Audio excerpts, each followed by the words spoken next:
April 14, 1954, 133rd Street and 7th Avenue, Harlem, 3:27 p.m.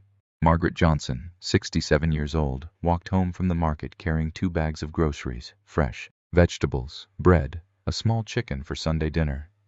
The sidewalk was crowded that afternoon, neighbors calling out greetings, children playing stickball in the street. Then Vincent "Vinny" Knuckles Abruzzi turned the corner. 38 years old, Genovese Capo, 3 blocks of Harlem protection rackets under his control worth $22,000 monthly. He owned these streets, or so he thought. Margaret was in his way, not blocking him, just walking slowly, an elderly woman with heavy bags and tired legs. Vinny didn't step around her, he shoved her aside, hard, like she was furniture. Margaret hit the pavement. Both bags exploded across the concrete, groceries rolling into the gutter. Her glasses shattered, her hips slammed against the curb. 50 witnesses froze in horror. Vinny didn't apologize. He laughed, looked down at her sprawled on the sidewalk, and said loud enough for everyone to hear, "Watch where you're going, old woman." Then he kept walking. Every person on that block knew who Margaret was. Bumpy Johnson's mother, the deaconess from Abyssinian Baptist Church, the woman who fed half of Harlem during the Depression, sacred in this community. And Vinny had just thrown her in the street like garbage. What happened in the next 9 days would prove one truth that every gangster, every criminal, every tough guy in New York would learn. You can touch a gangster, you can threaten a gangster, but you never, ever disrespect a gangster's mother. The message Bumpy sent, so precise, so devastating, that Vinny's own mother would stand alone at his funeral, while every mobster in New York stayed away. But Vinny made 3 mistakes that afternoon. The first, he didn't recognize her. The second, he didn't apologize. The third, he bragged about it, because what Bumpy did next would make mothers across New York sacred, untouchable, forever. To understand why pushing an elderly woman on a Harlem street sealed a capo's fate and changed organized crime's unwritten rules forever, you need to know 3 things: who Margaret Johnson was to Harlem, why Vinny thought he was untouchable, and what Bumpy Johnson did when family became war. Margaret Johnson wasn't just Bumpy's mother, she was Harlem royalty. Born in 1887, moved to Harlem in 1919. During the Great Migration, raised Bumpy through the hardest years when money was scarce and hope was scarcer. She wasn't just his mother, she was the reason he protected Harlem instead of exploiting it.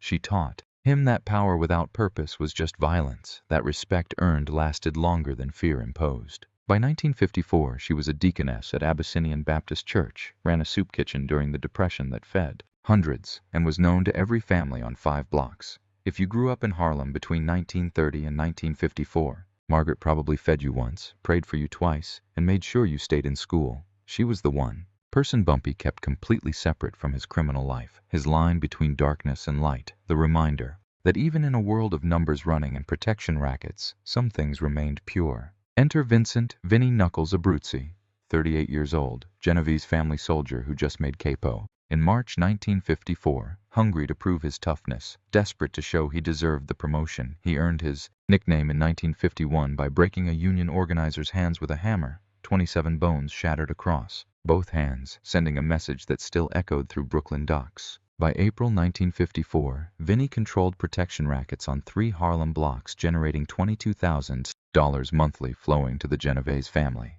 But it wasn't enough for him. The Appalachian meeting in 1953 had exposed mob vulnerabilities, federal heat was building, and Genovese's lieutenant had sent Vinny with clear orders: make Harlem pay more, show them the Italians still run New York, squeeze harder. Vinny had successfully intimidated 4 black business owners into doubling their protection payments. He grew arrogant, started believing his own reputation, thought pushing around Harlem residents showed strength. He was about to learn the difference between power and respect. When Margaret fell on that sidewalk, a witness ran 3 blocks to Bumpy's Lenox Avenue office. The call came at 4:11 p.m., 44 minutes after the incident. "Bump, it's your mama." Some Italian pushed her on 133rd Street. She fell hard, glasses broke, hips bruised. Witnesses who were there describe what happened next. Bumpy stood completely still for 60 seconds, phone pressed to his ear, no expression on his face, no rage, no explosion, just absolute silence.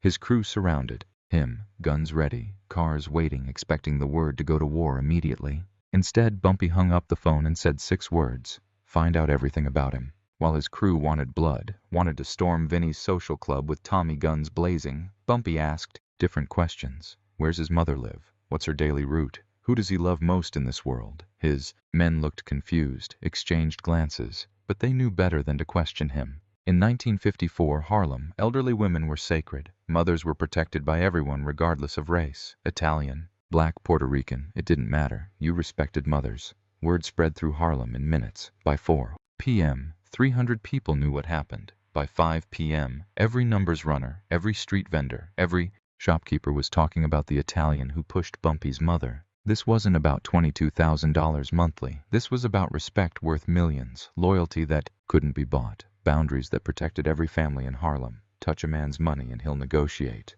Touch a man's territory and he'll fight. Touch a man's mother, he'll make you disappear. Because what Bumpy understood, what Vinny would never learn, is that revenge isn't about violence. It's about mirrors. You hurt what I love? I don't hurt you. I hurt what you love. And I make sure you watch. Vinny thought mothers were obstacles to push aside. Bumpy knew mothers were the reason men fight. Vinny saw weakness in elderly women. Bumpy saw the sacred. That's why only one of them would see the end of April. For 72 hours, nothing happened. Vinny bragged to his crew about teaching that old black woman to respect Italians. He told his Capo friends he'd put Harlem in its place. He even walked past Margaret's building 3 more times, deliberately, like a taunt, laughing with his men about the incident. But on April 17th at 6 a.m., Vinny's life started dismantling piece by piece, and the target wasn't him. It was the one person he never thought to protect. April 17th, 1954, 6 a.m. Brooklyn. Rosa Abruzzi, 71 years old, woke to silence in her apartment. She made coffee, looked for her cat, Piccolo, to feed him breakfast, and found nothing. Piccolo always waited by the food bowl, had for 12 years, never missed a morning. She searched every room, checked under beds, inside closets, called his name softly so neighbors wouldn't hear. The cat was gone, window still locked, door still bolted, like magic. Not kidnapped, not escaped, just gone, as if he'd never existed. 9 a.m., Rosa walked to her usual bakery where she'd been buying bread for 30 years, knew the owners. Children and grandchildren always got the first loaf of the day. The owner saw her coming, quickly flipped the sign to closed, pulled down the shade. She knocked, no answer. The sign said open at 9. It was 9:05.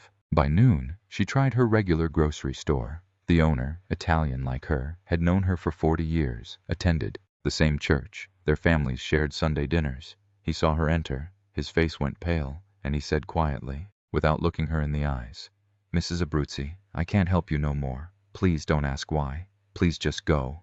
3 p.m., Rosa went to St. Anthony's Church for confession, something she did every Tuesday without fail for 50 years. Father Giuseppe, who'd known her since she was a young bride, said the confessional was being repaired. It wasn't. She could see through the door. Nothing was broken. He wouldn't meet her eyes. By 6 p.m., Rosa's building superintendent, a man who'd fixed her faucet 100 times, who she gave Christmas cookies to every year, avoided eye contact in the hallway. She mentioned her leaking sink. He mumbled something about being busy and hurried past. The faucet kept dripping all night. 8 p.m., her phone rang. She answered. Click. Silence. It rang again 5 minutes later. Same thing. 6 times. That night, someone called and hung up the moment she answered. Rosa's hands trembled, making dinner. The apartment felt too quiet without Piccolo. Every shadow seemed wrong. Every creak of the building sounded like footsteps. 37 people in Rosa's building watched her isolation happen. Not one of them knew who ordered it, who was behind the systematic erasure of an old woman's life. That's how precise Bumpy's network was. Brooklyn Italian community knew something was terribly wrong, but nobody talked. The silence was louder. Then screams. Rosa had no idea why her world was shrinking, but Bumpy knew, and he was just getting started. April 18th morning, Rosa's doctor's office called. Your appointment is canceled. Permanently. No explanation. Her cousin Francesca, who called every Tuesday for 20 years, regular as sunrise, didn't call. The mail carrier delivered everyone's mail except hers, walked right past her box like it didn't exist. That evening, Rosa found something on her doorstep. Piccolo's collar, the one with his name engraved on the little bell. Next to it, a note in neat handwriting. He's safe. You're not forgotten. Just alone. Meanwhile, Vinny had no idea any of this was happening to his mother. He was in Harlem, collecting protection money, laughing with his crew about that old woman I pushed, totally oblivious that Bumpy's network was watching him, documenting his every move, waiting. April 19th morning, Rosa called her son, crying. Vincent, something's wrong. Nobody talks to me anymore. The bakery closed when they saw me. The grocery won't serve me. Even Father Giuseppe lied about the confessional. Vincent, I'm scared. Vinny, annoyed because he was counting money, dismissed it. Ma, you're imagining things. You're 71. Take your pills. I'll visit Sunday. But that afternoon, his Genovese lieutenant pulled him aside in the social club. Vinny, someone's playing with you. What do you mean? Your mother. Someone's isolating her. You don't see it? That's the point. Vinny's face went pale. What are you talking about? The lieutenant explained what his own informants had discovered. 3 days of systematic isolation. Every person in Rosa's life suddenly unavailable. Her cat missing. Phone calls with no voice. Mail stopped. This isn't random, Vinny. This is precision. This is Bumpy Johnson. What Vinny didn't understand, what his lieutenant tried to warn him about, is that Bumpy wasn't building to an explosion. He was building to a lesson. And on April 20th, when Vinny finally connected the dots, it wasn't his life that flashed before his eyes. It was his mother's. April 20th, 1954, 6 a.m. Vinny found something slipped under his apartment door. A photograph, 8 by 10, black and white, professional quality. His mother, Rosa, walking to church yesterday morning, alone on the sidewalk, looking frail and frightened. Someone had drawn a red circle around her entire body. No words. No threats, just the image in that circle like a target, like crosshairs. The photo was taken yesterday. His mother, alone, circled in red like prey. Vinny's hands shook as the realization hit him like a freight train. 3 days of systematic isolation. 3 days of terror. And I didn't even notice. While he was bragging about pushing an old woman, his own mother, was being erased, piece by piece, exactly the way he'd humiliated Margaret Johnson on that Harlem street. He grabbed the phone, dialed his mother with trembling fingers. Ma, where are you right now? Home, Vincent. Where else would I be? What's happening? Why is everyone scared of me? I went to Maria's yesterday. She wouldn't open the door. I could hear her breathing on the other side. Vinny made 7 frantic calls to his crew. Get to my mother's building, now. Send 3 men. Don't let her out of your sight. His lieutenant confirmed what Vinny already knew in his gut. This is Bumpy Johnson. This is about that woman you pushed on 133rd Street. The realization hit like a hammer to the chest. That was his mother. Vinny stared at the photograph, saw his mother's frightened face, the way she looked over her shoulder like someone was following her. She looked exactly like Margaret had, alone, confused, vulnerable. His arrogance evaporated in that moment. The tough Capo who broke union organizers' hands with hammers was suddenly terrified because he understood. Bumpy wasn't going to kill him. Bumpy was going to make him watch his mother suffer the way Margaret suffered. And there was nothing, absolutely nothing, Vinny could do to stop it, unless Bumpy allowed it. What Vinny did next shocked his entire crew. The man who never apologized to anyone, who built his reputation on never backing down, was about to beg. By noon, Vinny sent word through channels. I need to meet with Bumpy. Today. The response came back. Within an hour. Red Rooster Restaurant, 138th Street, 2 p.m. Come alone. No bodyguards. 40. Witnesses will be there. You try anything. Your mother's world gets darker. 2 p.m. Vinny walked into Red Rooster. The restaurant was packed. 40 Harlem residents watching. Everyone knowing exactly what this meeting meant. Bumpy sat calmly at a table in the back, eating lunch. Lamb, chops and collard greens, didn't even look up when Vinny entered. Vinny sat across from him, waited, hands clasped on the table like a schoolboy called to the principal's office. Bumpy finished his meal, wiped his mouth with a napkin, took a sip of water, then finally looked at Vinny and spoke. You pushed my mother on 133rd Street, April 14th, 3:27 p.m. Not a question, a statement, a fact being entered into the record. Vinny's voice came out quiet, stripped of all the bravado. I didn't know who she was. Bumpy's response came. Ice cold. You didn't ask. That's worse.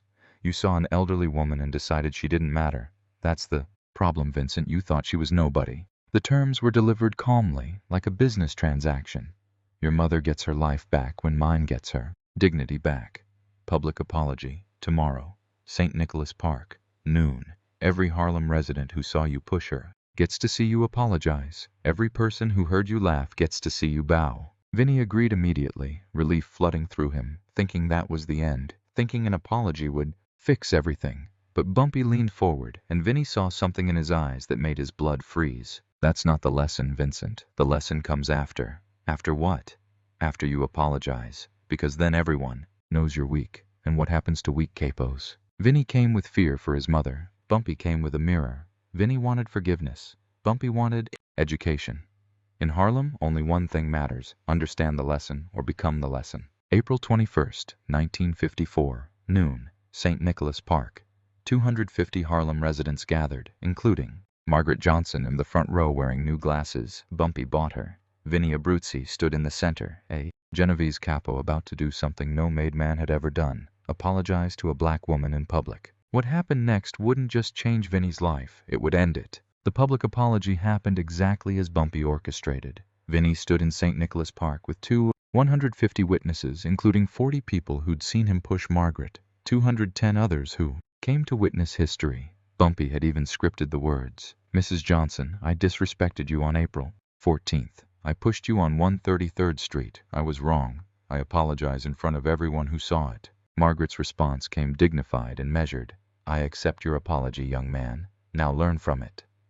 The crowd murmured. Photos were taken. By 4 p.m. that afternoon, the story had spread through Harlem and Little Italy, traveled through Brooklyn social clubs and Bronx numbers joints, reached every corner of New York organized crime. Rosa Abruzzi's life was immediately restored. Her cat Piccolo returned that evening, healthy and fed. The bakery opened for her the next morning. Her grocery store welcomed her back. Father Giuseppe was suddenly available for confession. The phone stopped clicking. Her mail was delivered. Everything back to normal, as if the nightmare had never happened. Bumpy told Vinny as he left the park, "Your mother's safe now, but you made yourself vulnerable." April 23rd, 2 days after the apology, Vinny's Genovese lieutenant summoned him to a meeting. "You embarrassed the family, Vincent. A capo doesn't apologize. A capo doesn't bow. You're demoted. Effective immediately. Protection territory reduced from 3 blocks to none. You're a soldier again, bottom of the ladder. $22,000 monthly revenue gone, reputation shattered." Other crews saw the weakness immediately. A capo who apologizes publicly can't protect his territory. By April 28th, a rival Lucchese crew moved into Vinny's old blocks. His own men started questioning his orders. May 3rd, one of his crew members refused an order directly. "I don't take orders from someone who begs," the soldier said to Vinny's face. May 7th, 1954. Vincent Abruzzi found dead in a Brooklyn alley. 3 bullets, execution style, 1 to the chest, 2 to the head. Professional hit. Murder never officially solved, but FBI files later noted, likely internal. Mob hit due to demonstrated weakness following public humiliation incident in Harlem. His funeral was scheduled for May 10th. 20 invitations sent to Genovese family members, associates, friends. NYPD surveillance report from that day notes attendance. 1 person. Rosa Abruzzi, mother, age 71, stood alone at her son's grave while every mobster in New York stayed away because attending would mean associating with weakness. Bumpy understood what most gangsters never learn. The deadliest weapon isn't the gun, it's reputation. He didn't kill Vinny, he made Vinny's own world kill him. By forcing the public apology, Bumpy turned Vinny from predator to prey. In organized crime, respect is currency. Lose it, you're bankrupt, and bankruptcy is fatal. This is how you protect without becoming the villain. You don't destroy your enemy, you make your enemy destroy himself. From May 1954 forward, mothers in Harlem, Brooklyn, and the Bronx became untouchable. Italian, black, Puerto Rican, it didn't matter. You don't touch mothers. That rule, established by one act of poetic justice, lasted 14 years without a single violation. FBI surveillance files declassified in 1995 contain a memo dated May 8, 1954. Subject: Vincent Abruzzi, eliminated by own organization following public humiliation incident in Harlem. Johnson's strategic dismantling noted as textbook psychological warfare. NYPD report notes funeral attendance with brutal simplicity. 20 invitations sent. 1 attendee. Rosa Abruzzi, mother, age 71. Vincent Abruzzi died because he forgot the oldest rule in human civilization: respect the women who gave life. Bumpy Johnson didn't teach that lesson with bullets. He taught it with mirrors, making Vinny see his own mother's fear reflected back at him. That's not revenge, that's education. And the tuition?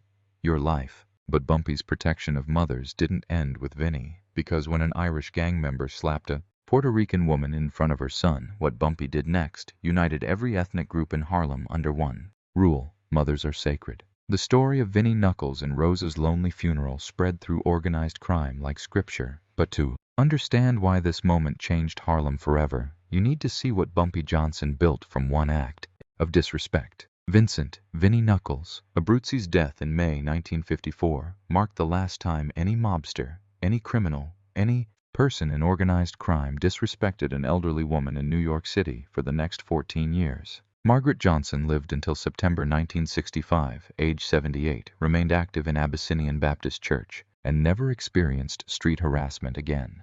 Every Italian crew in New York sent flowers to her funeral. In 1965, Bumpy kept every card. Rosa Abruzzi moved to Newark, New Jersey in June 1954, lived until 1971, and never mentioned her son publicly. When neighbors asked about family, she said she had none. The shame of standing alone at his funeral, the knowledge that his own people rejected him, was too heavy to speak aloud. Bumpy's formula was simple. Mirror the crime, magnify the shame, let consequences follow naturally. He didn't just punish Vinnie, he made Vinnie's punishment teach every criminal in New York. 3-part lesson. Isolate what they love, expose their weakness publicly, let their world finish them. 70 years later, the Knuckles apology remains a teaching moment in organized crime history. Not because of its violence, but because of its precision. Not because of death, but because of the lesson. The mother protection rule lasted from 1954 until Bumpy's death in 1968, 14 years, 0 violations. But Bumpy's defense of the vulnerable didn't end with mothers, because when 3 white police officers planted drugs on a 15-year-old Harlem boy to meet their arrest quota, what Bumpy did next made the NYPD fire all 3 cops and issue a public apology to the black community. The weapon Bumpy used? Their own body cameras they didn't know he'd accessed. Watch the next video to discover how Bumpy Johnson turned the system against itself. The legend of Bumpy Johnson isn't built on how many people he killed, it's built on how many people he protected. Vincent Abruzzi pushed an elderly woman and paid with his life. Rosa Abruzzi attended her son's funeral alone because every mobster in New York learned the same lesson Margaret Johnson taught Vinnie in that park. Respect isn't negotiable, it's survival. And Bumpy, he was the one who wrote that rule.